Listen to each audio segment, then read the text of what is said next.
চট্টগ্রামে পুলিশকে গুলি করে পালানো ছোট সাজ্জাদ সস্ত্রীক গ্রেপ্তার হলেন ঢাকায়।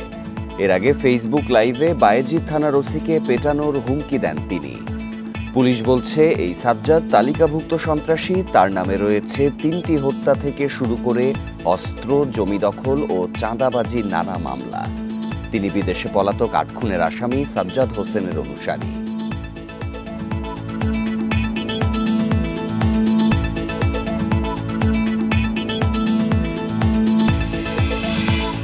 এ নিয়ে থাকছে বিস্তারিত প্রতিবেদন। স্বাগত সকাল ৯টার বিরতিহীন সংবাদে। এবার জানিয়ে দেব প্রধান শিরোনাম।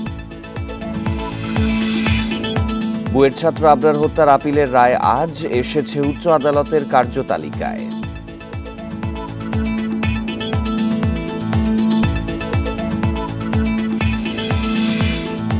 বিডিআরে বিস্ফোরক মামলার আদেশ আজ, জানা যাবে ২৩৯ জনের জামিন হবে কিনা।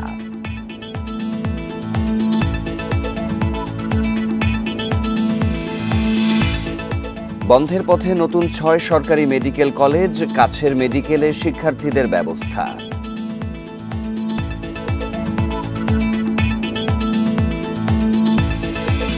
এবার জানাবো বিস্তারিত খবর।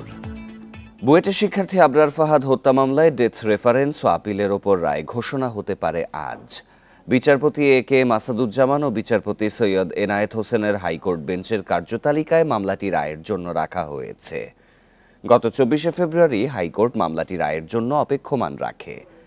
২০১৯ সালে বুয়েটের শেরেবাংলা হল থেকে উদ্ধার করা হয় আবরার ফাহাদের মরদেহ। এই ঘটনায় আবরারের বাবা চকবাজার থানায় হত্যা মামলা করেন। ২০২১ সালে বিচারিক আদালতের দেয়া রায়ে ২০ জনকে মৃত্যুদণ্ড, ৫ জনকে যাবজ্জীবন কারাদণ্ড দেয়া হয়। আসামিরা সবাই বুয়েট শাখা ছাত্রলীগের বহিষ্কৃত নেতাকর্মী।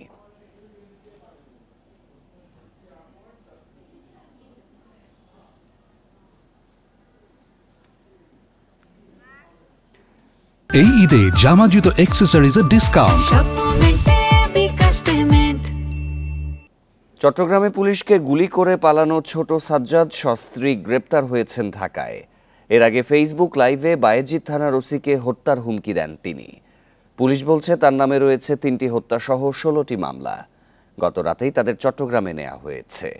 বিদেশে পলাতক ৮ খুনের আসামি সাজ্জাদ হোসেনের অনুসারী তিনি।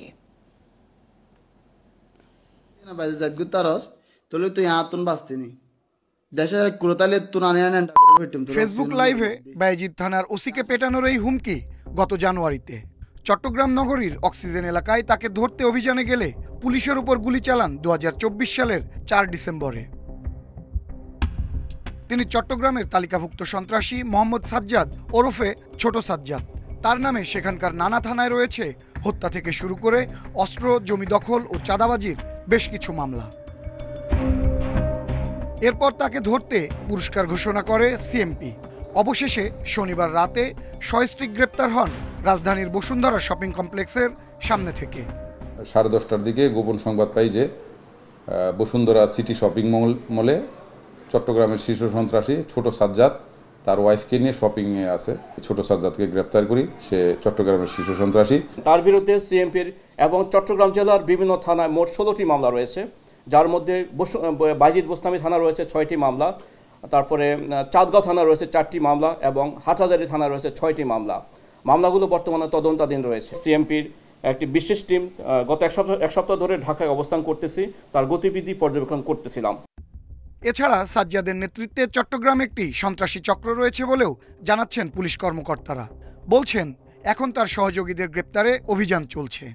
শেষবার যেটা সে পুলিশকে গুলি করে সে এখান থেকে পলায়ন করেছে, যার কারণে এবং তার অভিযোগ থানা পুলিশের বিরুদ্ধে অভিযোগ ছিল, যার কারণে ওসির বিরুদ্ধে সে মিথ্যাচার করেছে। তার অত্যন্ত শক্তিশালী ডাটা ফোর্স রয়েছে, মানে কি বলবো, টিম রয়েছে, তারা ফেসবুকে অ্যাক্টিভ আছে। আমরা তার অনেক সহযোগীকে গ্রেপ্তার করেছি।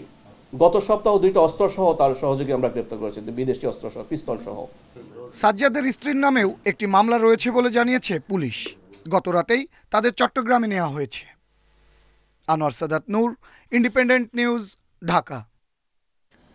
এ বিষয়ে আরো জানাতে এবার চট্টগ্রাম থেকে যোগ দিচ্ছেন সহকর্মী আব্দুল্লাহ রাকিব। রাকিব, সাজ্জাদকে তো গত রাতেই চট্টগ্রামে নেওয়া হয়েছে, এখন তার অবস্থান কোথায়? আদালতে কখন তোলা হতে পারে?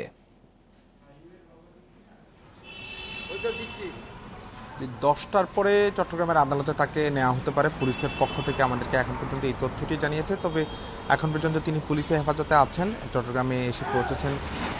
আদালতে তোলার পর অর্থাৎ তার বিরুদ্ধে যে 17টি মামলা রয়েছে, শুধুমাত্র আমরা যদি একটি হিসাবে বলি যে আগস্ট থেকে অক্টোবর পর্যন্ত 3টি হত্যার ঘটনা ঘটে এবং সরাসরি সেই ঘটনায় সাজ্জাদ জড়িত ছিল এবং 3জনই বালু ব্যবসায়ী ছিল। এছাড়া গত 17ই জুলাই তাকে প্রথম চাঁদগাঁও পুলিশ গ্রেফতার করে, এরপরে সে জামিনে বের হয় এবং এই জামিনে বের হওয়ার পর থেকে আরও বেশি বেপরোয়া হয়ে ওঠে এই সাজ্জাদ, অর্থাৎ ছোট সাজ্জাদ, যিনি বিদেশে পলাতক সাজ্জাদ আলী, অর্থাৎ যে শিবির ক্যাডার হিসেবে পরিচিত সে সাজ্জাদ আলী অনুসারী হিসেবে তার উত্থান এবং তখন থেকে আসলে তিনি ছোট সাজ্জাদ, অর্থাৎ সাজ্জাদের পরিবর্তে অত্র এলাকায় এবং পুরো অঞ্চলটিতে সে আসলে দাপট করতো এবং সেখানকার সব ধরনের অপকর্ম অর্থাৎ চাঁদাবাজি থেকে শুরু করে হত্যাকাণ্ড সব ধরনের অপরাধের সাথে যুক্ত ছিল। শুধুমাত্র এখানে থামেনি সাজ্জাদ, এবং কি পুলিশের উপর হামলা, পুলিশের ওসিকে ফেসবুকে এসে লাইভ হুমকি, সব ধরনের ঘটনা ঘটেছে এবং নানা ধরনের পুলিশ আসলে তৎপরতা চালিয়েছিল শুরু থেকে তাকে ধরার জন্য, কিন্তু নানাভাবে পুলিশ ব্যর্থ হচ্ছিল। পুলিশ অভিযান শুরুর আগেই সাজ্জাদ তার সেই তথ্যটি পেয়ে যেত, ফলে তাকে ধরাটা কিছুটা মুশকিল হয়ে উঠছিল পুলিশের জন্য। নানা সময় পুলিশ তার বাহিনী অর্থাৎ তার যে একটি শক্তিশালী বাহিনী রয়েছে এবং সবসময় সাজ্জাদ অস্ত্রসহ চলাফেরা করে, এটি তার সহযোগীরা নানা সময় যখন গ্রেফতার হয়েছিল তখন সেই তথ্যটি তারা দিয়েছিল, কিন্তু পুলিশ আসলে তার পিছনে লেগেছিল, পুরস্কারও ঘোষণা করা হয়েছিল। ফলে তাকে ধরার জন্য পুলিশের যে চেষ্টা সেটি আসলে গতকাল রাতে সফল হয়েছে। তবে এখন পর্যন্ত যে এলাকায় আসলে তার দাপট ছিল, অর্থাৎ বাইজিৎ থেকে শুরু করে যে বিশাল একটি এলাকা, সেই এলাকার মানুষজনের মধ্যে স্বস্তি কিছুটা ফিরেছে, কিন্তু তারা বলছেন তার যে বিশাল বাহিনী রয়েছে সেই বাহিনীর সবাইকে আসলে আইনের আওতায় নিয়ে আসতে হবে, অন্যথায় সে জামিন পেয়ে, অর্থাৎ জামিনের বিষয়টিও তারা বলছেন যে এর আগেও তাকে পুলিশ গ্রেফতার করেছিল, কিন্তু নানাভাবে আইনের ফাঁক দিয়ে সে বেরিয়ে হয়ে এসেছে। ফলে তার যে জামিনের বিষয়টি সেটি যাতে আদালতে নিশ্চয়ই পরবর্তী পদক্ষেপ কি নেওয়া হয় আপনার মাধ্যমে আমরা দর্শকদের জানাবো। পিলখানা হত্যা মামলায় সাজার মেয়াদ পূর্ণ করা আসামিদের মধ্যে বিস্ফোরক আইনের মামলায় 239 বিডিআর জওয়ানের জামিন বিষয়ে আদেশ আজ। বৃহস্পতিবার কেরানীগঞ্জের কেন্দ্রীয় কারাগারে অস্থায়ী বিশেষ ট্রাইব্যুনাল 2-এর বিচারক মোহাম্মদ ইব্রাহিম মিয়ার আদালত শুনানি শেষে আদেশের জন্য দিন নির্ধারণ করেন। এর আগে 19 জানুয়ারি 178 বিডিআর জওয়ানকে জামিন দেয় একই আদালত। পরে গত 23 জানুয়ারি ঢাকার কেরানীগঞ্জ ও কাশিমপুর কারাগার থেকে কারামুক্ত হন তারা। 2009 সালের 25 ও 26 ফেব্রুয়ারি পিলখানা সদর দপ্তরে বিদ্রোহের ঘটনায় 57 সেনা কর্মকর্তা সহ 74 জন নিহত হন।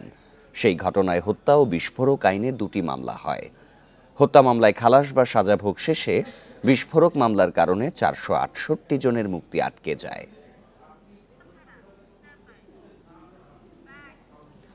এ বিষয়ে আরও জানাতে ঢাকার সিএমএম আদালত চত্বর থেকে যোগ দিচ্ছেন সহকর্মী মোহাম্মদ তসলিম হোসেন। তসলিম, আদালত ঠিক কখন নাগাদ বসতে পারে? 239 জনের জামিন প্রশ্নে আইনজীবীরা কি বলছেন?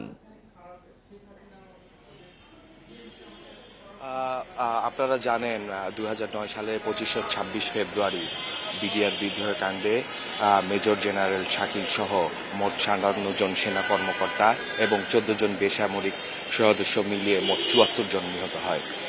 পৃথিবীর ইতিহাসে একটি বিরল ঘটনা যে এতজন ঊর্ধ্বতন সেনা কর্মকর্তা একটি ঘটনার মধ্যে দিয়ে মৃত্যুবরণ করেছে। এই ঘটনায় মোট 3টি মামলা হয়। প্রথম মামলাটি চলে সামরিক আইনে এবং অপর 2টি মামলা চলে হত্যা ও বিস্ফোরক আইনে। নিউ মার্কেট থানার বিস্ফোরক আইনের এই মামলায় এখন পর্যন্ত 178 জনের জামিন হয়েছে। তারপরে আসামিপক্ষের আইনজীবীরা আরও 239 জনের জামিন আবেদন করে আদালতের কাছে। সে বিষয়ে রাষ্ট্রপক্ষ বলে একটি মামলা চলাকালে তাদের বিরুদ্ধে হত্যা মামলা থাকলেও বিস্ফোরক মামলায় তাদের জামিন পাওয়ার অধিকার আছে। অন্যদিকে আসামিপক্ষের আইনজীবীরা যুক্তিতর্কের মাধ্যমে তুলে ধরে যে মামলায় তারা যে পরিমাণ সাজা ভোগ করেছে সেই সাজা ভোগের বিষয় থেকে তাদের কারাদণ্ডের বিষয়টা অনেক ছোট হয়ে গেছে। সেই ক্ষেত্রে এই মামলায় তাদের জামিন পাওয়ার হকদার আছে বলে আদালতের কাছে তারা তুলে ধরেছেন। আজকে আদালত 9:30 নাগাদ বসবে। ঠিক এই 239 জনের ভাগ্যে কি হয়, আর হয়তোবা কিছুক্ষণ পরেই হয়তোবা রাষ্ট্রপক্ষ জানান দিয়ে আদালতকে জানাবেন যে কতজনের জামিন হয়েছে। সেক্ষেত্রে বলা লাগে যে এখানে যে হত্যা মামলাগুলো ছিল এবং একই সাথে এই হত্যা মামলায় আসামি হিসেবে তারা বিস্ফোরক মামলাও আসামি হয়েছে। ঠিক এই অবস্থা থেকেই আমরা যতটুকু আদালত থেকে জানতে পারলাম 9:30 নাগাদ আদালত বসার পরে এখানকার সর্বশেষ অবস্থা আমরা আদালতকে বলতে পারবো। অন্যদিকে বিভিন্ন সময় এই মামলায় 257 জনের সাক্ষ্য গ্রহণ করা হয়েছে বিচারিক আদালতে। ফাঁসির দণ্ড হয়েছে 152 জনের, যাবজ্জীবন কারাদণ্ড হয়েছে 128 জনের, আর বিভিন্ন মেয়াদে সাজা হয়েছে 200 জনের। বিস্ফোরক মামলায় এই 239 জনের ভাগ্যে হয়তো বা আর কিছুক্ষণ পরে আমরা জানতে পারবো কিভাবে তারা জামিন পাচ্ছে এবং কে কে জামিন পাচ্ছে, সেই বিষয়গুলো কিন্তু আপনার আসবে। ঢাকা সিএমএম আদালত থেকে জানাচ্ছিলেন সহকর্মী মোহাম্মদ তসলিম হোসেন। ঢাকা চট্টগ্রাম মহাসড়কে পিকআপ ভ্যানে এসে প্রাইভেট কার থামিয়ে প্রবাসীর টাকা সহ সবকিছু লুট করে নিয়ে যায় ডাকাত দল। কুমিল্লা মুন্সিগঞ্জের বিভিন্ন এলাকায় প্রায়শই এই ধরনের ঘটনায় নিরাপত্তাহীনতায় স্থানীয়রা। যশোরে গত 3 মাসেই খুনের ঘটনা ঘটেছে 14টি। থেমে নেই চুরি ছিনতাইও। আইন শৃঙ্খলা পরিস্থিতি নিয়ন্ত্রণে পুলিশের ভূমিকা নিয়ে প্রশ্ন জনমনে। ঢাকা চট্টগ্রাম মহাসড়কে রাতে ডাকাতের আতঙ্ক, আর দিনে রাস্তাঘাটে অজ্ঞান পার্টির দৌরাত্ম্য। গত 1 মার্চ ভোর 6:30টার দিকে 14গ্রাম থানা থেকে 500 মিটার দূরে মালয়েশিয়া ফেরত বিলাল হোসেনের প্রাইভেট কারটি টার্গেট করে ডাকাতরা।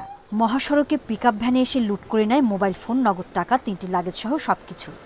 রাস্তার সাইডে দিয়ে ফালা দিয়া এত বড় বড় চুরি, তারপরে কি রামদার মতন সবাই আছে।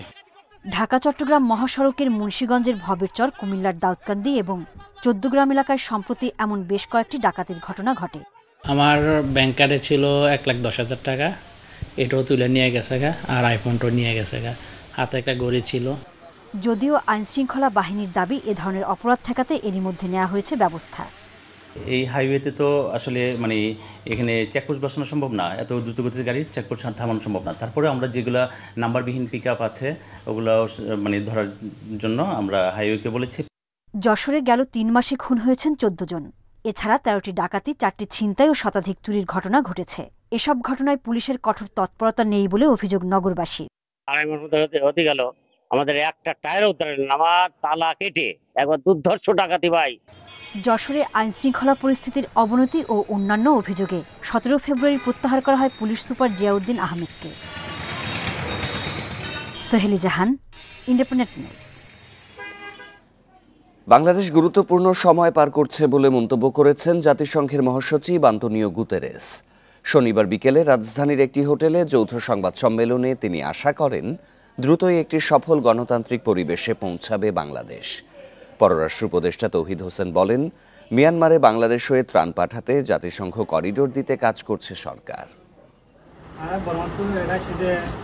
4 দিনের সফরের 3য় দিনে বাংলাদেশের বর্তমান পরিস্থিতি ও রোহিঙ্গা সংকট নিয়ে কথা বলেন জাতিসংঘের মহাসচিব আন্তোনিও গুতেরেস। রাজধানীতে হোটেল ইন্টারকন্টিনেন্টালে যৌথ সংবাদ সম্মেলনে গুতেরেস বলেন, বাংলাদেশের মানুষের চ্যালেঞ্জ ও সম্ভাবনা উভয়ই রয়েছে। শান্তি রক্ষায় বাংলাদেশের অবদানের প্রশংসা করেন গুতেরেস। বলেন, ডক্টর ইউনূসের মতো একজন বিচক্ষণ ব্যক্তি বাংলাদেশের নেতৃত্ব দিচ্ছেন, তাই একটি সফল গণতান্ত্রিক পরিবেশে পৌঁছানোর প্রত্যাশা জানান তিনি। এজন্য জাতীয় পর্যায়ে সংলাপ জরুরি বলে জানান গুতেরেস। বাংলাদেশের সৌভাগ্য যে ডক্টর মোহাম্মদ ইউনূসের মতো ব্যক্তি রাষ্ট্রের দায়িত্ব নিয়েছেন। বাংলাদেশ খুবই গুরুত্বপূর্ণ সময় পার করছে। আশা করছি শীঘ্রই একটি সফল গণতান্ত্রিক পরিবেশে পৌঁছাবে বাংলাদেশ। এজন্য জাতীয় পর্যায়ে সংলাপ জরুরি। রোহিঙ্গা প্রসঙ্গ নিয়ে গুতেরেস বলেন, রাখাইনে চলমান পরিস্থিতির কারণে এ মুহূর্তে শান্তিপূর্ণ প্রত্যাবাসন কঠিন। প্রতিবেশী দেশগুলোকে মিয়ানমারের উপর চাপ বাড়াতে হবে। রোহিঙ্গা শরণার্থীদের জন্য আর্থিক, রাজনৈতিক সহায়তার জন্য সোচ্চার হতে হবে। আন্তর্জাতিক সম্প্রদায়কে রোহিঙ্গাদের জন্য কথা বলার আহ্বান জানাই। তাদের জন্য ন্যূনতম সহায়তা এই সংকট উত্তরণে সহায়তা করবে। রোহিঙ্গাদের মর্যাদাপূর্ণ প্রত্যাবাসনের জন্য কাজ করতে হবে। এ সময় পররাষ্ট্র উপদেষ্টা তৌহিদ হোসেন বলেন, শেখ হাসিনাকে ফেরত আনার বিষয়ে কোনো আলোচনা হয়নি। জাতিসংঘ মহাসচিবের এ সফর অন্তর্বর্তী সরকার ও ভবিষ্যৎ বাংলাদেশের জন্য অত্যন্ত অর্থবহ। বাংলাদেশের সংস্কারে সর্বোচ্চ সহযোগিতা করবে জাতিসংঘ। সংবাদ সম্মেলনের আগে যুব সমাজ, নাগরিক সমাজ ও রাজনৈতিক দলসহ বিভিন্ন পক্ষের সঙ্গে মতবিনিময় করেন জাতিসংঘের মহাসচিব। সুলতানা জাহান মিতু, ইন্ডিপেন্ডেন্ট নিউজ, ঢাকা। জুলাই অভ্যুত্থানের ইতিহাস কেউ যেন বিতর্কিত করতে না পারে সে বিষয়ে সবাইকে সতর্ক থাকার আহ্বান জানিয়েছেন যুব ও ক্রীড়া উপদেষ্টা। আইন উপদেষ্টা বলেন, জুলাই নিয়ে যারা মিথ্যাচার করে তারা এই আন্দোলনের শত্রু। শনিবার দুপুরে জুলাই আন্দোলন নিয়ে আসিফ মাহমুদ সজীব ভূঁইয়ার লেখা বইয়ের মোড়ক উন্মোচন অনুষ্ঠানে তারা এসব কথা বলেন। জুলাই গণ অভ্যুত্থানের ৮ মাস পর এর অন্যতম নেতা আসিফ মাহমুদের লেখা জুলাই মাতৃভূমি অথবা মৃত্যু বইয়ের মোড়ক উন্মোচনের এই অনুষ্ঠান যোগ দেন অভ্যুত্থানের সম্মুখ সারির নেতারা। এ সময় জুলাই আন্দোলনের স্মৃতিচারণ করেন নাহিদ ইসলাম। বলেন, আন্দোলন বানচালে সব ধরনের ষড়যন্ত্র রুখে দেয় ছাত্র সমাজ। সেই আন্দোলনের মতো করেই নিরাপদ সড়ক বিভিন্ন জায়গায় ব্লকেড হয়েছে। তো ব্লকেডটা কিন্তু সেইটার আগে কি হয়েছে, মানে সেই আমাদের মাথায় ছিল ওইটা যে সবাই স্কুল কলেজে সবাই বের হয়ে আসবে, ওই সিনারিওটা কিন্তু আমার মাথায় সবসময় হিট করতো। একটা জিনিস ছিল যে আন্দোলনের স্বতঃস্ফূর্ততা রাখতে হবে, মানুষকে পার্টিসিপেট করতে দিতে হবে, মানুষও যাতে ডিসিশন নিতে পারে এই আন্দোলনে যে সে কীভাবে কর্মসূচিটা করবে। এ সময় আইন উপদেষ্টা বলেন, জুলাই শুধু ট্র্যাজেডি নয়, এটি সাহসিকতা ও বিজয়ের গল্প। এই গল্প সবার মাঝেই ছড়িয়ে দেওয়ার আহ্বান তার। যখন অবাধ মিথ্যাচার চলে, জঘন্য মিথ্যাচার চলে, তখন আপনাদের মনে রাখতে হবে এটা জুলাইয়ের শত্রুদের কাজ। এই মিথ্যাচারকে উন্মোচিত করতে হবে। সেই সাথে জুলাইয়ে যারা অগ্রসেনা আছে, আমাদের যারা নেতৃত্ব দিয়েছিল যে তরুণরা, তাদেরকেও আমি এই প্রসঙ্গক্রমে ওয়ার্ন করে দিই, মানে জুলাই শুধু ট্র্যাজেডির গল্প না, জুলাই বিজয় আর সাহসেরও গল্প। এই গল্পগুলো আমাদের সবার জানা থাকুক। যুব ও ক্রীড়া উপদেষ্টা বলেন, জুলাই আন্দোলন তখনই পূর্ণতা পাবে যখন সারা দেশের আন্দোলনের ইতিহাস পূর্ণতা পাবে। গণঅভ্যুত্থান পরবর্তী বাংলাদেশটাকে একটা দীর্ঘমেয়াদী একটা সুন্দর কাঠামোগত সংস্কারের মধ্য দিয়ে এই অভ্যুত্থানের ফসলটা মানুষের জন্য দীর্ঘমেয়াদে সংরক্ষিত করতে না পারি, তাহলে আবারও কোনো না কোনো ফরম্যাটে ফ্যাসিবাদ কিংবা স্বৈরাচার ফিরে আসার সুযোগটা থেকে যাবে। সুতরাং এই লড়াইটা শেষ না, লড়াইটা শুরু হয়েছে। আন্দোলনের পূর্ণাঙ্গ ইতিহাস লিপিবদ্ধ করতে সবার প্রতি আহ্বান জানান যুব ও ক্রীড়া উপদেষ্টা। Nahid Kamal, independent news, Dhaka. বন্ধ হতে পারে সরকারি নতুন 6 মেডিকেল কলেজ। মানের ঘাটতি থাকায় এমন সিদ্ধান্ত নিতে পারে সরকার। শিক্ষার্থীদের পাঠানো হবে নিকটবর্তী মেডিকেল কলেজে। দক্ষ চিকিৎসক তৈরিতে কোনো ছাড় দেয়া হবে না বলে জানিয়েছে স্বাস্থ্য বিভাগ। নেই অবকাঠামো ও জনবল। এরপরও 2018 সালে অনুমোদন পায় নেত্রকোনা মেডিকেল কলেজ। পরের বছর সদর হাসপাতালের কয়েকটি কক্ষে শুরু হয় ক্লাস। এখনও চলছে জোড়াতালি দিয়েই। এরপরও গত বছর আসন সংখ্যা 50 থেকে 70 করা হয়েছে। রেজিস্টার নাই, সাব রেজিস্টার নাই। যেমন আমাদের গাইনি ডিপার্টমেন্টে এখন টিচারের সংকট আছে। সো আমাদের গেস্ট টিচাররা এসে আমাদের ক্লাস নিচ্ছেন।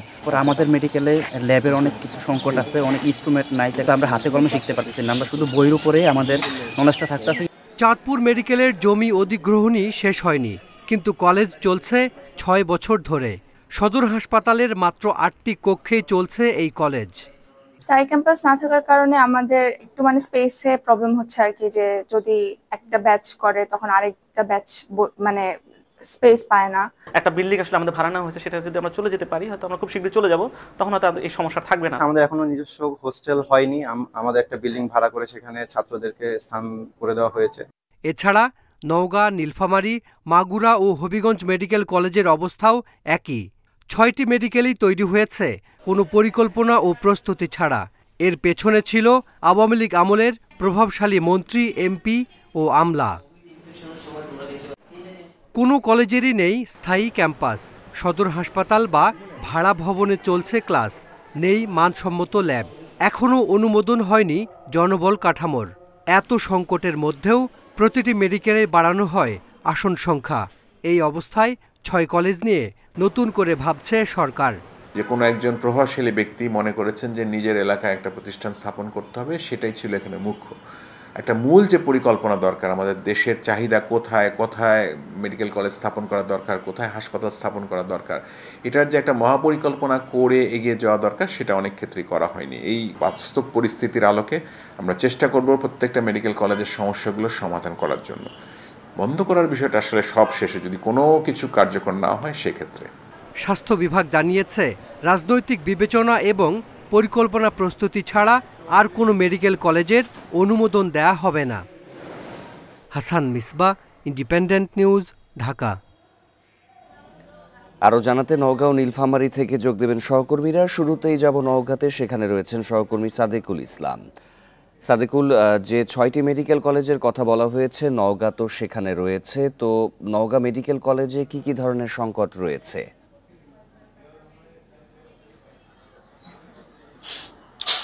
আমি আপনাকে শুরুতে যে তথ্যটি দিতে চাই, আপনি জানেন যে 2018 সালে অর্থাৎ প্রায় 7 বছর আগে কিন্তু নওগাঁ মেডিকেল কলেজ স্থাপিত হয় এবং এখানে আমরা যেটি লক্ষ্য করেছি যে সদর হাসপাতাল ভবনেই মূলত কিন্তু আপনার এখানকে পাঠদান কার্যক্রম সহ প্রশাসনিক কার্যক্রম পরিচালিত হয়ে আসছে। এখানে আমরা খোঁজ নিয়ে জেনেছি যে 33 একর মানে জমি অর্থাৎ অবকাঠামো নির্মাণের জন্য আপনার জায়গা সিলেকশন করা হলেও আর্থিক সংকটের কারণে এই জায়গা কিন্তু অধিগ্রহণ করা সম্ভব হয়নি, যে কারণে কিন্তু এখনো আপনার এই সদর হাসপাতালে আপনার অস্থায়ী ক্যাম্পাসেই কিন্তু সবকিছু পরিচালিত হচ্ছে। আপনাকে আমি জানাই যে এই ইতিমধ্যে সম্প্রতি একটি খবর এসেছে যে 20টি বেসরকারি সহ 6টি সরকারি আপনার মেডিকেল কলেজ বাতিল করা হবে, এমন খবরে কিন্তু এখন উত্তাল নওগাঁ শহর। এখানে প্রতিদিনই আপনার নওগাঁ মেডিকেল কলেজের শিক্ষার্থী, ইন্টার্নি, চিকিৎসক সহ সর্বস্তরে অর্থাৎ এখানকার রাজনৈতিক নেতৃবৃন্দ, ব্যবসায়ী, চিকিৎসক, সামাজিক সংগঠন সবাই কিন্তু এখন আন্দোলনে নেমেছেন এবং তাদের একটাই দাবি যে নওগাঁ মেডিকেল কলেজে যদি কোনো সমস্যা থেকে থাকে সেটি সমাধানের ব্যবস্থা নিতে হবে, কিন্তু কোনো অবস্থাতেই এটি বন্ধ করা যাবে না। তারা যেটি বলেছেন, যদি সরকার এরকম ঠুনকো অজুহাতে মেডিকেল কলেজ বন্ধ করে দেয়, এতে নওগাঁবাসী কিন্তু ক্ষতিগ্রস্ত হবে। এটি নওগাঁর সম্পদ, তারা কোনো অবস্থাতেই এই সম্পদটাই আপনার বন্ধ করে দিতে মানে দেওয়ার সিদ্ধান্ত মেনে নেবেন না। তারা আরেকটি তথ্য যেটি বলেছেন যে আমরা যেটি বিশ্লেষণ করে দেখেছি যে 2024 সালের আপনার MBBS ফলাফলে Naogaon medical college Rajshahi medical কলেজের অধিভুক্ত 23টি মেডিকেল কলেজের মধ্যে শীর্ষে কিন্তু অবস্থান করছে। এখানে 42 জন শিক্ষার্থী পরীক্ষা দিয়েছিলেন, সেখানে কিন্তু 40 জন পাশ করেছে, অর্থাৎ পাশের হার 95.25%। তো যে মেডিকেল কলেজের শিক্ষার্থীদের শীর্ষে অবস্থান করে সেটি কেন ঠুনকো অজুহাতে বন্ধ করা হবে, এমনই কিন্তু অভিযোগ এখানকার শিক্ষার্থী এবং সর্বস্তরের মানুষ। তারা যেটি বলেছেন যে সরকারের উচিত এখানকার অবকাঠামো নির্মাণের ক্ষেত্রে নিশ্চয়ই পরিস্থিতির একটি সমাধান হোক, এটাই সকলের কাম্য। আমাদের সাথেই থাকবেন সাদেকুল। এবারে নীলফামারীর পরিস্থিতি জানাতে যোগ দেবেন সহকর্মী আরফিনুল ইসলাম। আরফিনুল, নওগাঁতে যেটি দেখা যাচ্ছে পরিকল্পনা এবং প্রস্তুতির ঘাটতি, নীলফামারীর অবস্থা কি ঠিক একই রকম? বলা চলে। আমি এই মুহূর্তে রয়েছি নীলফামারী মেডিকেল কলেজের যে অস্থায়ী ক্যাম্পাস রয়েছে এই ক্যাম্পাসটিতে। এখান থেকে আমি যে বিষয়টি আপনাকে জানাতে চাই, রাজনৈতিক বিবেচনায় এই মেডিকেল কলেজগুলো প্রতিষ্ঠা করা হয়েছিল, এই কথাটি যেমন সঠিক, ঠিক তেমনি 2018 সালে 50 জন শিক্ষার্থী নিয়ে যাত্রা শুরু করে নীলফামারী মেডিকেল কলেজ। তো সাম্প্রতিক সময়ে এই 6টি মেডিকেল বন্ধের যে আলোচনা চলছে, এটাকে নীলফামারীবাসী একটি চক্রান্ত হিসেবে দেখছে। তারা বলছে যে প্রত্যেক বছর 50 জন করে শিক্ষার্থী নিয়ে বর্তমানে প্রায় 400 জন শিক্ষার্থী এখানে অধ্যয়ন করছে এবং প্রায় 56 জন শিক্ষক নিয়মিত তাদেরকে শিক্ষাদান করছে। নীলফামারী মেডিকেল কলেজ এর স্থায়ী ক্যাম্পাস নেই ঠিকই, তবে এই যে অস্থায়ী যে ক্যাম্পাসটি রয়েছে, এখানে ছাত্রদের জন্য আলাদা ছাত্রাবাস রয়েছে, ছাত্রীদের জন্য আলাদা ছাত্রীনিবাস রয়েছে, থাকার অবকাঠামোগত পর্যাপ্ত সুযোগ সুবিধা এখানে রয়েছে। আমরা শিক্ষার্থী, শিক্ষক এবং এলাকাবাসীর সাথে কথা বলেছি, তারা আমাদেরকে যেটা জানিয়েছে সেটা হচ্ছে যে এখানে নীলফামারী এই মেডিকেল কলেজ থেকে নীলফামারী সদর হাসপাতালের দূরত্ব 6 কিলোমিটার। এটা একটা সমস্যা, আর স্থায়ী ক্যাম্পাস না থাকাটা একটা সমস্যা। এছাড়া এই কলেজের অনেক সম্ভাবনা রয়েছে। 2021-22 শিক্ষাবর্ষে রাজশাহী মেডিকেলের অধিভুক্ত যে 24টি শিক্ষা প্রতিষ্ঠান রয়েছে, তার মধ্যে নীলফামারী এই মেডিকেলটি প্রথম স্থান অধিকার করেছিল। অন্যদিকে এই মেডিকেল কলেজটা হওয়ার কারণে নীলফামারী শিক্ষা ব্যবস্থায় একটা আমূল পরিবর্তন এসেছে। নীলফামারীতে রয়েছে সৈয়দপুর সরকারি বিজ্ঞান কলেজ, যে কলেজটি থেকে প্রত্যেক বছর বিভিন্ন মেডিকেলে এবং বুয়েটে শিক্ষার্থীরা চান্স পায়। এবছরের তথ্য যদি আমি জানাতে চাই, 53 জন শিক্ষার্থী বিভিন্ন মেডিকেলে চান্স পেয়েছে। নীলফামারী সরকারি কলেজ থেকে এবছর প্রথমবারের মতো 15 জন শিক্ষার্থী বিভিন্ন মেডিকেলে চান্স পেয়েছে।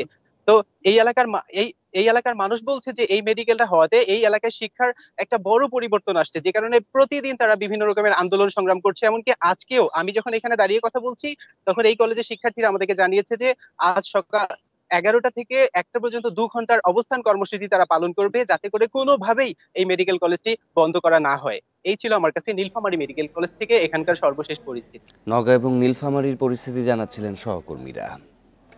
আস্থা সংকট কাটিয়ে কিছুটা ঘুরে দাঁড়াচ্ছে দুর্বল ব্যাংকগুলো। টাকা জমা দেওয়ার পাশাপাশি নতুন করে ব্যাংক হিসাবও খুলছেন অনেকেই।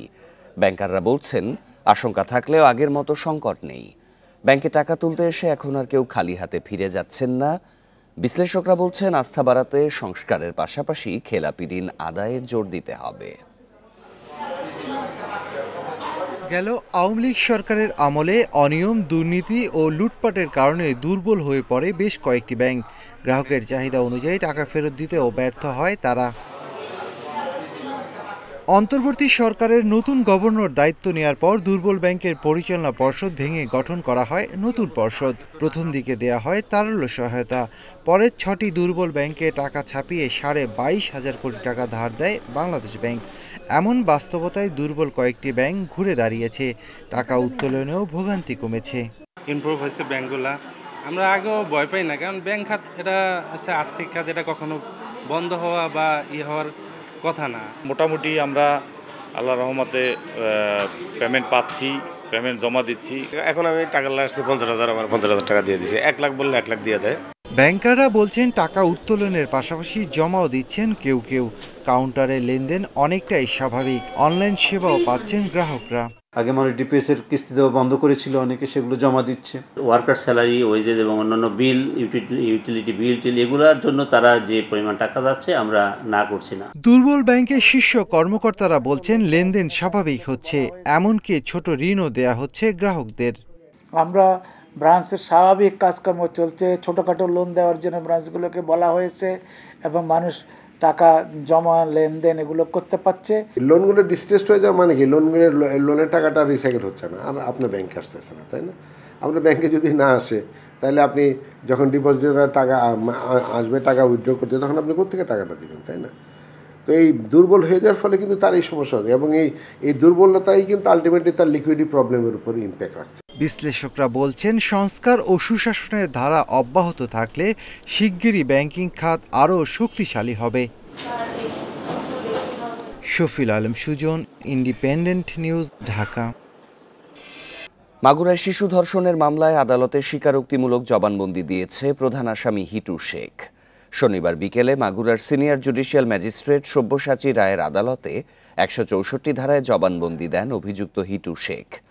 পুলিশ জানায় গত সোমবার মামলার প্রধান আসামি হিটু শেখকে রিমান্ডে পাঠায় আদালত। এর মধ্যে অভিযুক্ত হিটু শেখ জবানবন্দি দিতে চাইলে শনিবার সকাল 10:15টার দিকে তাঁকে আদালতে উপস্থাপন করা হয়।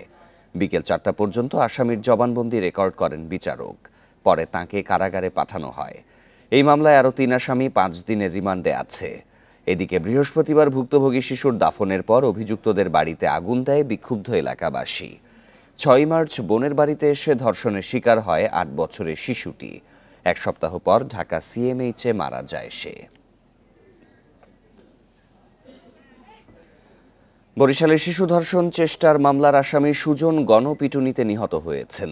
শনিবার বিকেলে শহরের ধান গবেষণা ইনস্টিটিউট এলাকায় আশরাফিয়া মাদ্রাসার পেছনে এই ঘটনা ঘটে। কোতোয়ালি থানার ওসি মিজানুর রহমান জানান, শুক্রবার দুপুরে 4 বছরের শিশুকে ধর্ষণের চেষ্টা করে সুজন।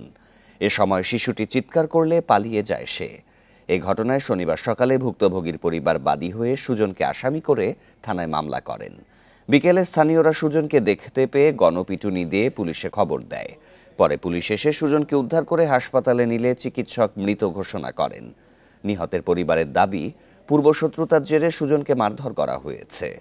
এই ঘটনা সুষ্ঠু বিচার দাবি স্বজনদের। আবার সাব্বিরিয়া মারছে, আরো লোকজন স্ট্যান্ড ছিলাম, বহুত পোলাপানে মারছে, 27টা জন মারছে। যে ওই যে কইছে যে আমার পোলা মাইয়ে দর্শন করছে আর একজন। আমরা থানা থেকে সেখানে গিয়ে ঘটনাস্থল থেকে তার উদ্ধার করে নিয়ে আসি, উদ্ধার করে নিয়ে মেডিকেলে নিয়ে আসি আর কি। মেডিকেলে সরাসরি ভর্তি করানোর পর সে চিকিৎসাধীন অবস্থায় সন্ধ্যার পরে মারা যায়। গণপিটুনি দেওয়া হয়েছে, কিন্তু এর বিরুদ্ধে কোতোয়ালি থানায় আজকে একটা মামলা রুজু হয়েছে, ধর্ষণ মামলা রুজু হয়েছে আর কি। নীলফামারীতে ধর্ষণে অভিযুক্ত এক ব্যক্তি ও তার মেয়ের বাড়িতে ভাঙচুর চালিয়েছে এলাকাবাসী। শনিবার রাতে পলাশবাড়ি ইউনিয়নের পাটোয়ারিপাড়ায় এই ঘটনা ঘটে। হামলা শিকার পরিবারের দাবি, সন্ধ্যায় অজ্ঞাত পরিচয় দুই ব্যক্তি বাড়িতে এসে তাদের কাছে টাকা দাবি করেন। টাকা দিতে না পারায় হুমকি দেয়া হয় তাদের। এর আধ ঘন্টার মধ্যে এলাকার 15 থেকে 20 জন লোক এসে প্রথমে তাদের বাড়ি ও পরে অভিযুক্তের মেয়ের বাড়িতে ভাঙচুর চালায়। ঘর থেকে মালামাল লুটেরও ঘটনা ঘটে। খবর পেয়ে পুলিশ ঘটনাস্থলে আসে।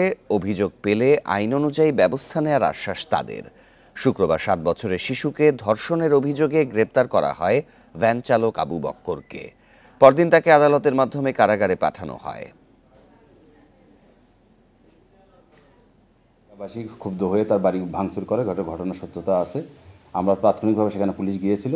পুলিশ গিয়ে আবু বকরের পরিবারকে বলে আসা হয়েছে যে আপনাদের যে অভিযোগ, যাদের বিরুদ্ধে তারা বাড়ি ভাঙচুর করেছে তাদের বিরুদ্ধে অভিযোগ দিলে আমরা আইনগত ব্যবস্থা গ্রহণ করব।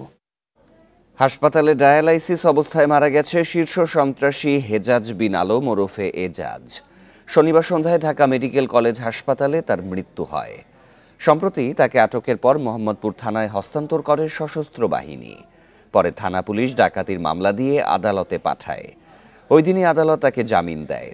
এ নিয়ে সমালোচনা শুরু হলে টনক নড়ে পুলিশের। তাকে খুঁজে বের করতে সাঁড়াশি অভিযানে নামে আইনশৃঙ্খলা বাহিনী। পরে শনিবার ভোরে ডিবি ও থানা পুলিশ এজাজের অবস্থান নিশ্চিত করে। জানা যায় ধানমন্ডির জাপান বাংলাদেশ ফ্রেন্ডশিপ হাসপাতালে চিকিৎসাধীন সে। পরে সেখান থেকে গ্রেপ্তার করে ঢাকা মেডিকেলে নেওয়া হয় এজাজকে। সেখানেই ডায়ালাইসিস চলাকালে তার মৃত্যু হয়। তবে স্বজনদের অভিযোগ, ডিবির হেফাজতে মৃত্যু হয়েছে শীর্ষ সন্ত্রাসী এজাজের। তাকে এমনভাবে মৃত্যুর কাতারে দাঁড় করে দিছে, ট্রিটমেন্টের অত্যাচার আর ট্রিটমেন্টের মধ্যে তাকে মৃত্যুবরণ করাইয়া দিছে। লক্ষ্যমাত্রার প্রায় 2000 টন বেশি আলু উৎপাদন হওয়ায় বিপাকে পড়েছেন শেরপুরের কৃষক।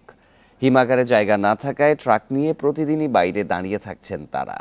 এদিকে হিমাগারের ভাড়া বৃদ্ধির কারণে লোকসানের আশঙ্কা কুড়িগ্রামের চাষিদের।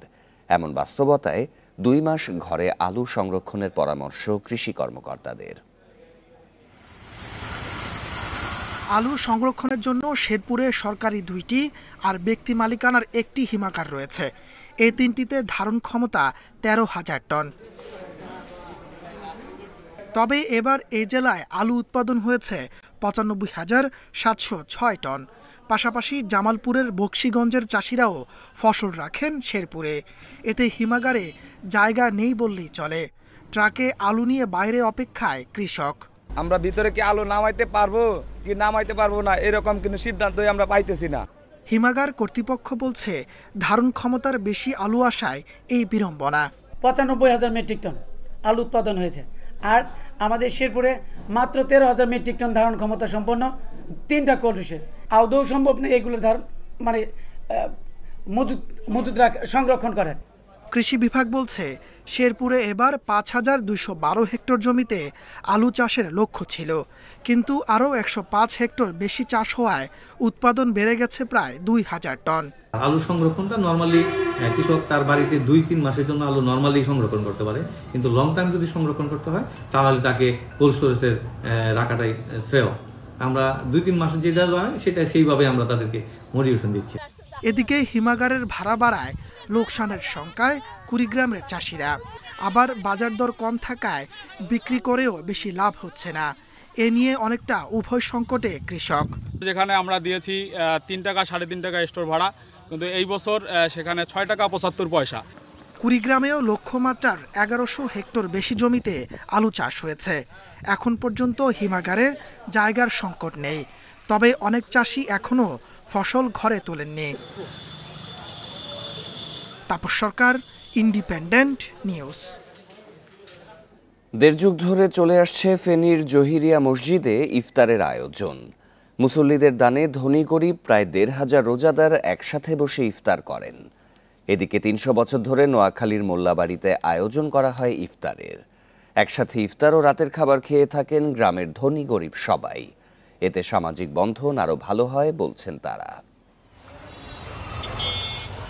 ফেনীর শহীদ শহীদুল্লাহ কায়সার সড়কের দৃষ্টিনন্দন জহিরিয়া মসজিদের 3য় তলায় ইফতারের আয়োজন। আসরের নামাজের পরেই রোজাদারদের জন্য প্রস্তুত রাখা হয় বাহারি সব ইফতার। 1.5 যুগ ধরে বিভিন্ন শ্রেণী পেশার ধনী গরিব একসাথে বসে ইফতার করেন এই মসজিদে। এলাকায় ওই শ্রমিক কাজ করি, তারপর আসর আয়োজন দিলেই আমি এলাকায় আসি। আমাদের দরিদ্র সব মানুষের সাথে ইফতার করে সবার জন্য একটা উপকৃত না, যেই করুক না যেভাবে করুক না কেন, সবের কারণে করুক বা একটা আমলের কারণে করুক, এটা যেই উদ্যোগ নিচ্ছে অনেক ভালো একটা উদ্যোগ নিচ্ছে। মসজিদের তহবিল ছাড়াই মুসল্লিদের দান থেকে ইফতারের টাকা জোগাড় করা হয়। মসজিদের পরিচালক, খাদেম, স্বেচ্ছাসেবীরা নিজ উদ্যোগে এই আয়োজন করেন। মুসল্লিরা এখানে মসজিদ তহবিল থেকে ফান্ড থেকে কোনো টাকা নেওয়া হয় না। মুসল্লিরা স্বেচ্ছায় স্বপ্রণোদিত হইয়া কেউ পুরা একদিনের খরচ দিতেছে, কেউ পার্টলি দিতেছে। নোয়াখালীর চাটখিলে মোল্লা বাড়িতে 300 বছর ধরে উঠানে আয়োজন করা হয় গ্রামীণ ইফতার। বাড়ির বড় মৌলবীর উদ্যোগে বংশ পরম্পরায় চলে আসছে এই ইফতার।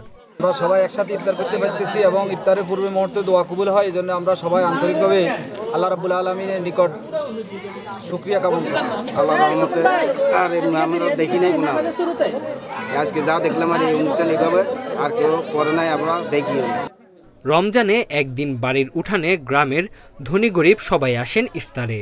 ব্যতিক্রমধর্মী এই ইফতার চালিয়ে যেতে চায় নতুন প্রজন্ম। এই ঐতিহ্য আমাদের পূর্বপুরুষ থেকে চলে আসতেছে এবং আমরা এই ঐতিহ্য ভবিষ্যৎ প্রজন্ম আমরা ধরে রাখবো ইনশাল্লাহ। এ ধরনের আয়োজনে গ্রামীণ ঐতিহ্য রক্ষার পাশাপাশি সামাজিক বন্ধন আরও ভালো হবে বলে মনে করেন এলাকাবাসী। Tanzil Hasnat, independent news. এই ছিল এখনকার সংবাদে। সব খবরের আরও বিস্তারিত জানতে চোখ রাখুন ফেসবুক, ইউটিউব এবং এক্সে। ধন্যবাদ সবাইকে।